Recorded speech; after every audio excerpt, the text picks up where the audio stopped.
कक्षा 12 इतिहास के प्यारे बच्चों, आइए आज हम लोग बौद्ध धर्म के पतन का कारण पढ़ा जाए। क्योंकि पिछले अध्याय में हम लोग जैन धर्म की शिक्षाएं, जैन धर्म के पतन के कारण और जैन धर्म के प्रसार के कारण पढ़ चुके थे। और हम लोग यह भी पढ़ चुके थे कि बौद्ध धर्म में महावीर गौतम बुद्ध के बारे में भी पढ़ चुके थे और गौतम बुद्ध की शिक्षाओं को भी पढ़ चुके थे। आज हम लोग बौद्ध धर्म के पतन के कारण और जैन धर्म तथा बौद्ध धर्म में अंतर, क्या दोनों में अंतर था, ये हम लोग आज जानेंगे। और इसके साथ साथ हम लोग यह भी जानेंगे कि हिंदू धर्म किन दो भागों में विभाजित हुआ था। तो आइए सबसे पहले हम लोग बौद्ध धर्म के पतन के कारण पढ़ लिया जाए और आपको अपनी कॉपी में लिख लेना चाहिए, क्योंकि आपकी बोर्ड परीक्षा में ये पतन के कारण सबसे महत्वपूर्ण प्रश्नों में से एक होते हैं।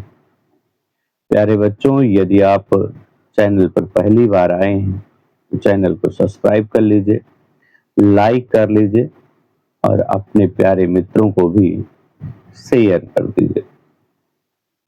आइए प्रारंभ किया जाए कि भारत में बौद्ध धर्म का पतन क्रमबद्ध रूप में हुआ। किस रूप में हुआ?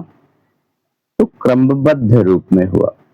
यद्यपि अन्य देशों में यह अस्तित्व में बना रहा, लेकिन बौद्ध धर्म में समय बीतने के साथ अनेक बुराइयों का समावेश हो गया था तथा अन्य धर्मों ने भी स्वयं में सुधार करना प्रारंभ कर दिया था।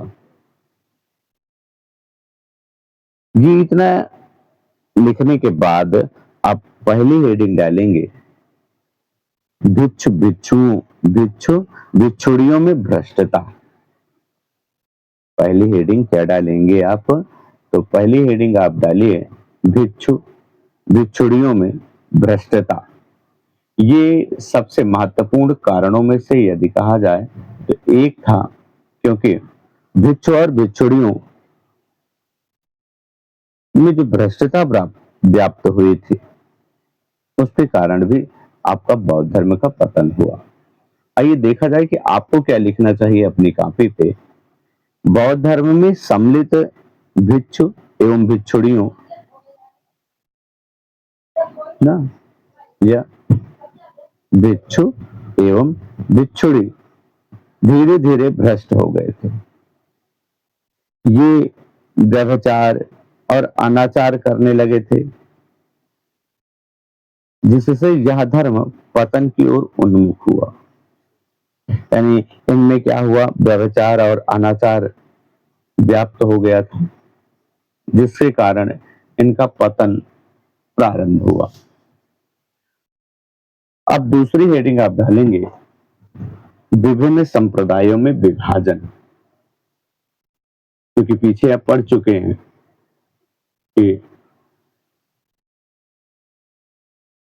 बौद्ध धर्म का भी विभाजन हो गया था।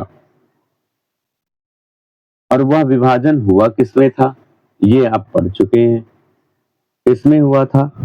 तो वो हुआ था आपका जैन धर्म और बौद्ध धर्म में इसका विभाजन हो चुका था। तो आइए हेडिंग डाला जाए। अगली हेडिंग आप डालेंगे विभिन्न संप्रदायों में विभाजन। तो आप लिखेंगे बौद्ध धर्म पहले महायान और हीनयान दो संप्रदायों में बटा था। कितने संप्रदायों में बटा था? 2 संप्रदायों में यह बटा था। यहां तक आप लिख लिए। अब आगे लिखिए कि ये संप्रदाय आपस में संघर्षरत रहते थे। आपस में संघर्षरत रहते थे। इससे बौद्ध धर्म को बहुत हानि हुई थी। धीरे धीरे नए नए संप्रदायों की उत्पत्ति होने लगी। किनमें? बौद्ध धर्म में। बौद्ध धर्म में कई नवीन धर्मों की उत्पत्ति हुई, जिनमें कौन से? विज्ञानवाद, माध्यमिक और ब्रजयान जैसे अन्य संप्रदायों के आपसी मतभेद में बौद्ध धर्म का आदर्श समाप्त हो गया था। यानी इसमें अनेक नवीन धर्मों ने बौद्ध धर्म में जन्म लेना प्रारंभ कर दिया, जैसे विज्ञानवाद ना, माध्यमिक, जिसको आप मध्यम मार्ग का अनुसरण करने के पर बल दिया जाने लगा, और ब्रजयान शाखा का जब उद्भव हुआ तो यह धीरे धीरे अपने विनाश की ओर उन्मुख हुआ। अब तीसरी हेडिंग आप डालेंगे मूर्ति पूजा। तीसरी हेडिंग डालिए मूर्ति पूजा एवं कर्मकांड। मूर्ति पूजा एवं कर्मकांड। बौद्ध धर्म के नए संप्रदाय में, बौद्ध धर्म के नए संप्रदायों ने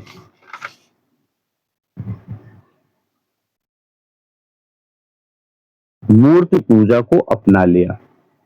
जैसे आप पीछे पढ़े कि विज्ञानवाद ना और ब्रजयान शाखा ने मूर्ति पूजा को ग्रहण कर लिया, क्योंकि मूर्ति पूजा का ही तो वास्तविक रूप में विरोध किया जा रहा था। और यहाँ क्या हुआ? मूर्ति पूजा को अपना लिया। मूर्ति पूजा में कर्मकांड बढ़ते गए। अब मूर्ति पूजा में कर्मकांड भी बढ़ते गए तथा तंत्र मंत्र का भी प्रचलन हो गया। किसका प्रयोग किया जाने लगा? तंत्र मंत्र का प्रयोग किया जाने लगा। इस प्रकार हिंदू धर्म की बुराइयां इस धर्म में भी आ गई। यानी हिंदू धर्म में जब मूर्ति पूजा और कर्मकांड की प्रधानता ज्यादा बढ़ गई थी, तभी बौद्ध धर्म का उदय हुआ था। और जब बौद्ध धर्म ने भी वही कर्मकांड और मूर्ति पूजा का प्रयोग प्रारंभ कर दिया, तो इसका भी पतन होना प्रारंभ हुआ। आगे आप लिखिए, और लोकहित की भावना लुप्त हो गई, जो पतन का प्रमुख कारण बनी। और फिर अगली हेडिंग आप डालेंगे संघ में नारियों का प्रवेश। संघ में नारियों का प्रवेश। आप हेडिंग डालिए।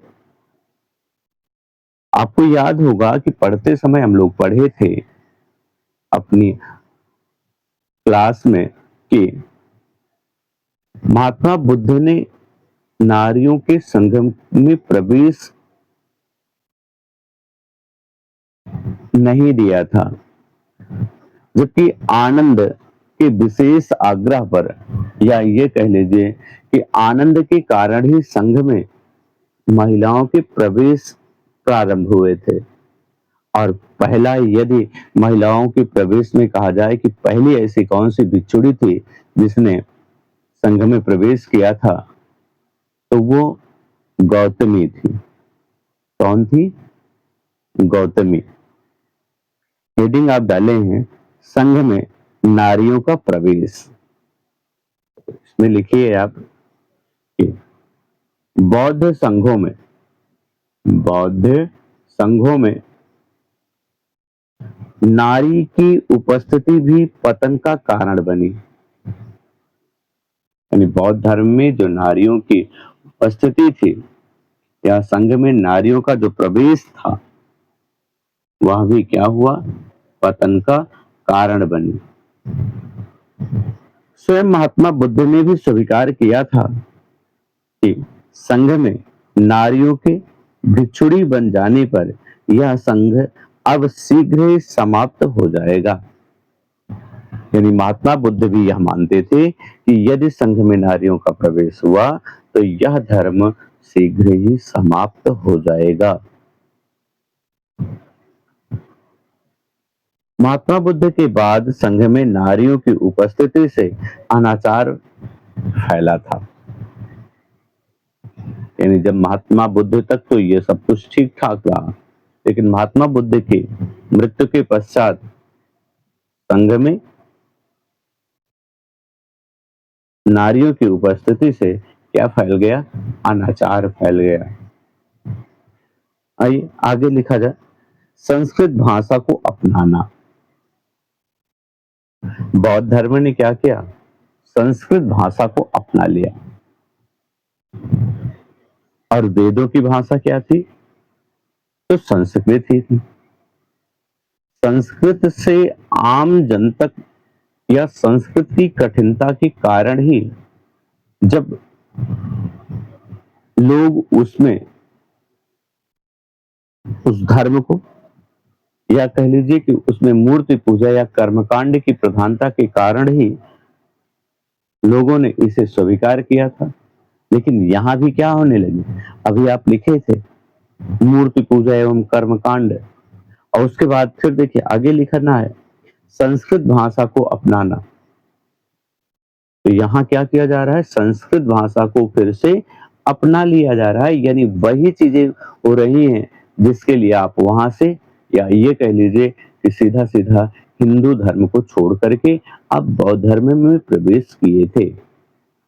हेडिंग डाल के आप लिखिए, बौद्ध धर्म के उत्थान का एक प्रमुख कारण यह भी रहा था कि इसके प्रचार प्रसार की भाषा पाली थी। और पाली उस समय कैसे थी, पाली उस समय आम जनता की भाषा थी, जबकि संस्कृत ज्ञानियों की भाषा थी, संस्कृत ब्राह्मणों की भाषा थी, सज्जनों की भाषा थी। परंतु मध्यकाल में परंतु मध्यकाल में जटिल संस्कृत भाषा ही इस धर्म में अंगीकार कर ली गई। यानी वही संस्कृत भाषा यहां भी अंगीकार कर ली गई या संस्कृत भाषा अपना ली गई जिसको छोड़ करके हम आए थे।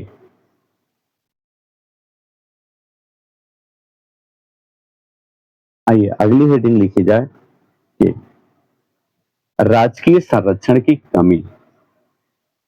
राजकीय संरक्षण की कमी, हेडिंग डाली और लिखिए,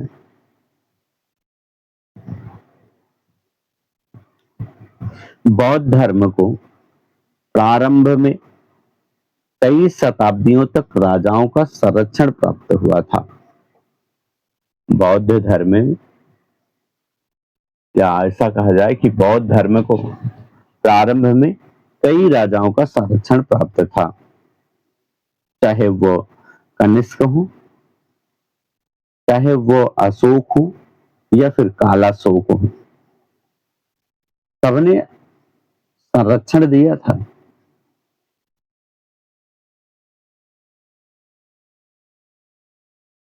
सबने संरक्षण दिया था, लेकिन धीरे धीरे क्या हुआ, तो आप राजकीय संरक्षण में लिखें कि बौद्ध धर्म को आरंभ में कई शताब्दियों तक राजाओं का संरक्षण प्राप्त हुआ था। सम्राट हर्ष के बाद इस धर्म को राजाओं का संरक्षण प्राप्त ना हो सका। सम्राट हर्षवर्धन के बाद इस धर्म को राजाओं का संरक्षण प्राप्त ना हो सका। राजकीय संरक्षण का अभाव इस धर्म के पतन का प्रमुख कारण बना। इसका राजकीय संरक्षण का अभाव जो राजकीय संरक्षण था, राजाओं ने इसे जो आश्रय प्रदान किया था, उसका क्या होने लगा, अभाव होने लगा, जो इस धर्म के पतन का कारण बना। अगली हेडिंग आप डालेंगे, हिंदू धर्म का पुनरुत्थान। हिंदू धर्म का पुनरुत्थान। तो इसमें आप लिखिए, हिंदू धर्म में नई चेतना और जागृति उत्पन्न हो गई थी। हिंदू धर्म में नई चेतना और नई जागृति उत्पन्न हो गई थी। इस समय दो महान समाज सुधारक शंकराचार्य और कुमारिल भट्ट ने अनेक सुधार करके हिंदू धर्म को सरल, कर्मकांडों से विहीन तथा आदर्शों से युक्त बना दिया गया था। यानी शंकराचार्य और कुमारिल भट्ट ने क्या किया, इस हिंदू धर्म में जहां कठिनता थी, वहां उन्होंने क्या किया, सरल बना दिया। कर्मकांड जहां थे, कर्मकांडों में कमी ला दी ना, आदर्शों से युक्त बना दिया। हिंदू धर्म की इस नवीन चेतना ने बौद्ध धर्म की ओर उन्मुख लोगों के आकर्षण को कम कर दिया। क्या किया, कम किया था। क्योंकि आपने देखा कि पहले क्या था, मूर्ति पूजा थी, कर्मकांड था, संस्कृत भाषा को अपनाई गई थी, किसमें, हिंदू धर्म में। और इन्हीं के विपक्ष में, या ये कह लीजिए कि इन्हीं के कारण बौद्ध धर्म का जन्म हुआ था, जिसमें कर्मकांड नहीं माने गए थे, जिसमें अहिंसा का पालन करना था, जिसमें आदर्शों से आदर्श युक्त बनाए गए। तो हिंदू धर्म ने क्या किया, अपने में संशोधन कर लिया ना। तो आगे लिखिए आप कि कुमारिल भट्ट ने सुधार करके हिंदू धर्म को सरल, कर्मकांडों से विहीन तथा आदर्शों से युक्त बना दिया। हिंदू धर्म की इस नवीन चेतना ने बौद्ध धर्म की ओर उन्मुख लोगों के आकर्षण का केंद्र बना। या आप ऐसे लिख लीजिए कि बौद्ध धर्म की ओर उन्मुख लोगों के आकर्षण को कम कर दिया। आइए अगली हेडिंग डालिए, गृहस्थ जीवन की उपेक्षा।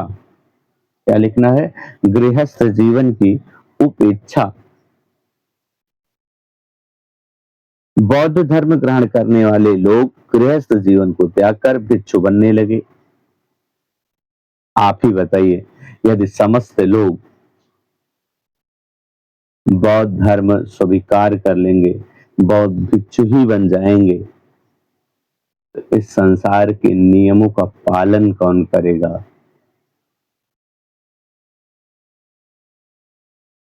और इसी तरह क्या हुआ था, बौद्ध धर्म जो शुंग वंश राजा थे, उनके लिए कह दिया जाता है, उन्हें बौद्ध धर्म विरोधी कह दिया जाता है। इसके कारण जानते हैं, क्योंकि जब मौर्य साम्राज्य के जो भी राजा थे बौद्ध धर्म स्वीकार करके अहिंसा का पालन करने लगे, तब न जाने कितने ऐसे आक्रांता उनकी भेष में यहां प्रवेश करने लगे,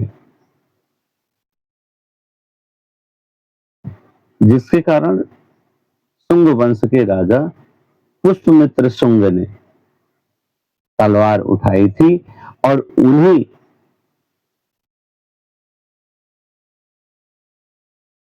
बौद्ध भिक्षु के वेश में बने आक्रांताओं का वध किया था, ना कि बौद्धियों का वध किया था। बौद्ध वेश में आए हुए आक्रांताओं का वध किया था, जिसके कारण लोग ये कह देते हैं कि शुंग वंशीय राजा बौद्ध धर्म के विरोधी थे। तो आइए ये लिखा जाए आपका अगला कि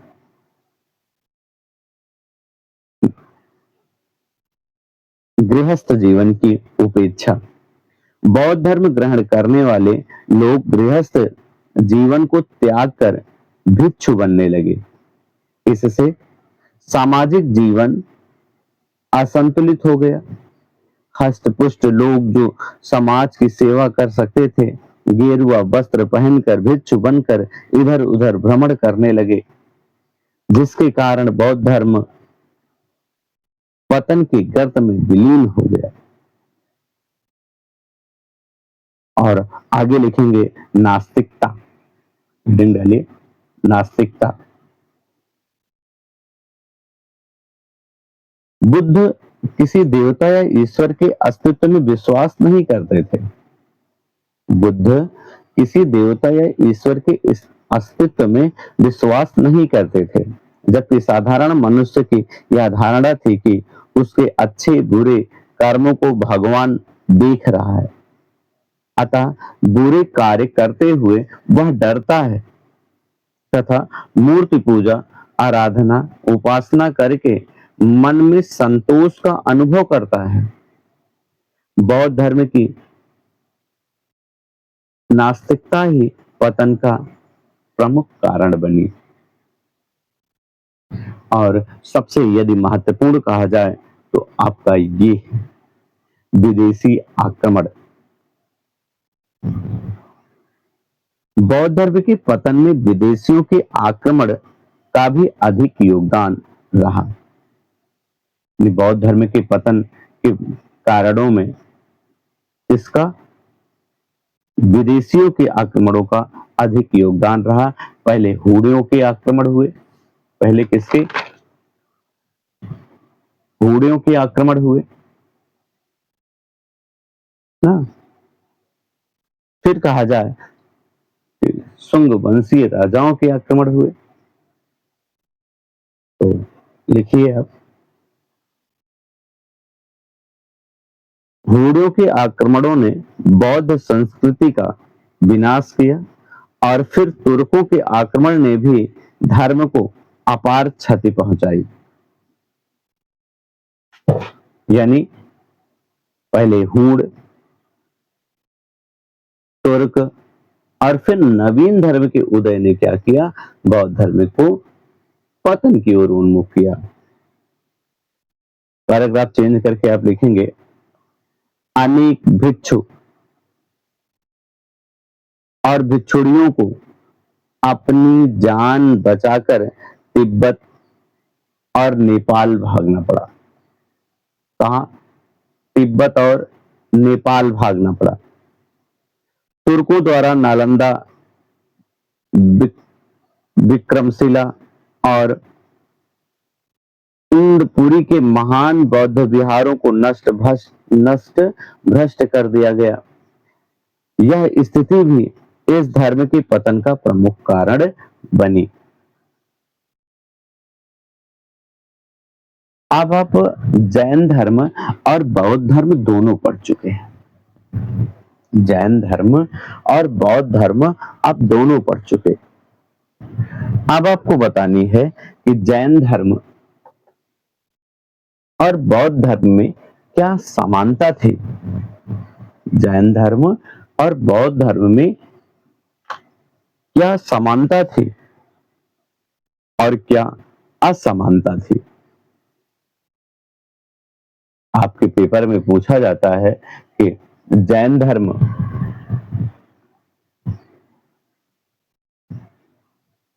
में क्या समानता है और क्या असमानता है, यानी जैन धर्म और बौद्ध धर्म की तुलना कीजिए। सीधे से प्रश्न यदि कहा जाए तो जैन धर्म और बौद्ध धर्म की तुलना कीजिए।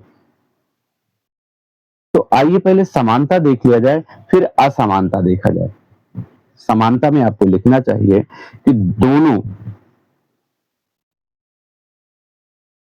दोनों धर्मों की समानताएं निम्नलिखित हैं। पहला आपको लिखना चाहिए कि दोनों धर्म जन्म के आधार पर जाति का विरोध करते हैं। दोनों धर्म जन्म के आधार पर जाति का विरोध करते हैं। दूसरा लिखना है कि दोनों धर्म के प्रवर्तक क्षत्रिय धर्म के थे। यानी जो जैन धर्म और बौद्ध धर्म के प्रतिपादक थे, चाहे वो महावीर स्वामी हो चाहे गौतम बुद्ध हो, दोनों किस धर्म को धारण करते थे? तो क्षत्रिय धर्म को धारण करने वाले लोग थे। और फिर अगला लिखना है आपको, दोनों धर्म वेदों की प्रामाणिकता को नकारते थे। यानी जो जैन धर्म और बौद्ध धर्म थे वो वेदों की प्रामाणिकता को नकारते थे, इन मानते नहीं थे। अगला पॉइंट आपको लिखना है, दोनों धर्मों का सर्वप्रमुख लक्ष्य निर्वाण की प्राप्ति है। निर्वाण अर्थात मोक्ष की प्राप्ति, संसार के आवागमन से मुक्ति, पुनर्जन्म की अवधारणा से मुक्ति। दोनों धर्म, आगे लिखना है आपको कि दोनों धर्मों में धर्म का मूल तत्व अहिंसा है। क्या है? अहिंसा है। इसका मूल तत्व दोनों धर्मों में धर्म का मूल तत्व अहिंसा है।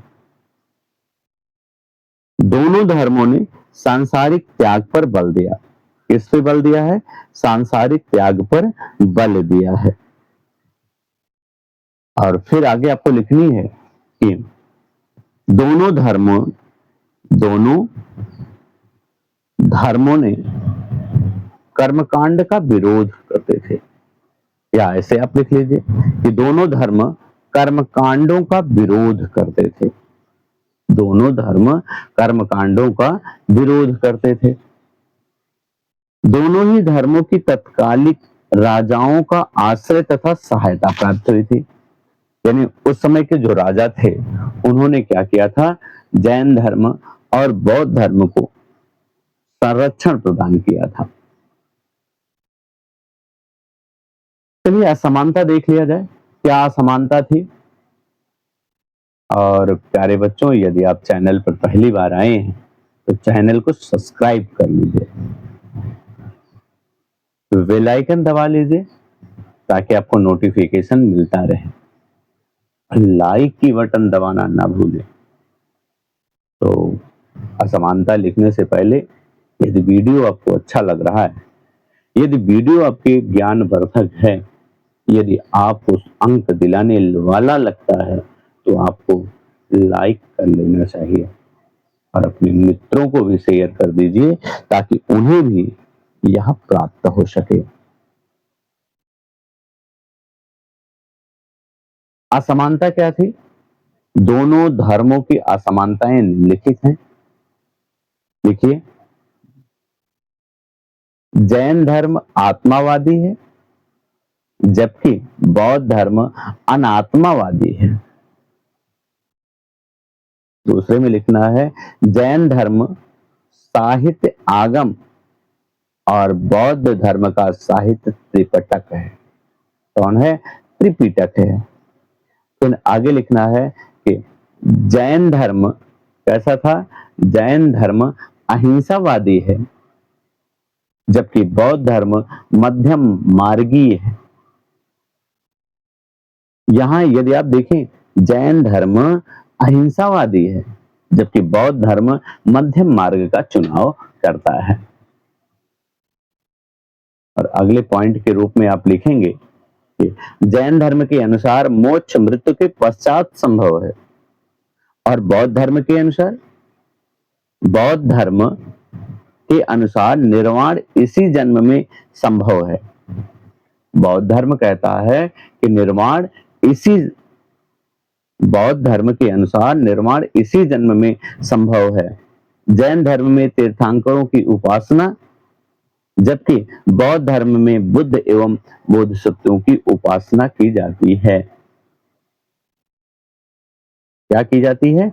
बौद्ध धर्म में बुद्ध की और बोधिसत्वों की उपासना की जाती है, वहीं जैन धर्म में तीर्थंकरों की उपासना की जाती है ना। तो अगले वीडियो में हम लोग पढ़ेंगे नवीन धार्मिक परंपराएं। कौन सी? नवीन धार्मिक परंपराएं। नवीन धार्मिक परंपराओं में यानी जिसको आप कह लेते हो हिंदू, नवीन हिंदू धर्म। कौन सा? नवीन हिंदू धर्म, जिसमें हम लोग पढ़ेंगे शैव संप्रदाय और वैष्णव संप्रदाय, शैव संप्रदाय। ये आपका वैष्णव संप्रदाय था और ये आपका शैव संप्रदाय। इसके बाद हम लोग पढ़ेंगे स्तूप, क्योंकि आपके चैप्टर में स्तूप भी है और स्तूप में स्तूप की संरचना पढ़ेंगे, स्तूपों का निर्माण हमें पढ़ना है ना। और फिर पढ़ना है हमें सांची का स्तूप। सांची और अमरावती का स्तूप सबसे प्रमुख स्तूपों में से एक है और इनके पश्चात हमें टाइमलाइन के प्रश्न भी लिखने हैं और मानचित्र भी देखना है कि कहाँ क्या भरना है और कैसे हम मानचित्र को भरें जिससे अंक सर्वाधिक प्राप्ति हो। तो अगले भाग में हम लोग फिर से मिलेंगे, तब तक आप चैनल को सब्सक्राइब कर लीजिए, बेल आइकन दबा लीजिए, लाइक करना ना भूलिएगा।